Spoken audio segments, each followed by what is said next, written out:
How to extend View 3 videos longer than 8 seconds. I am creating a video from text to video. As you can see, View 3 has created a video. Now I want to extend the duration. As you can see here, currently it is 8 seconds long. I want to extend the duration of this video. Click on Add to Scenes. Drag it here and select Save Frame as Asset. Select this frame. Now I am adding another prompt. Now let's check the video. In America, how are you isn't a question, it's a greeting.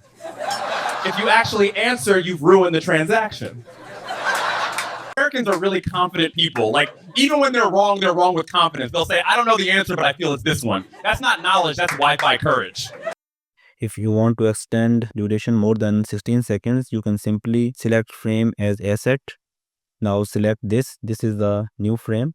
Now I am adding another prompt to create a video. In the same way, you can extend the length of a video as much as you want. So this is it for this video. If you found this video helpful, hit the like button. If you have any questions, you can ask me in the comment section below.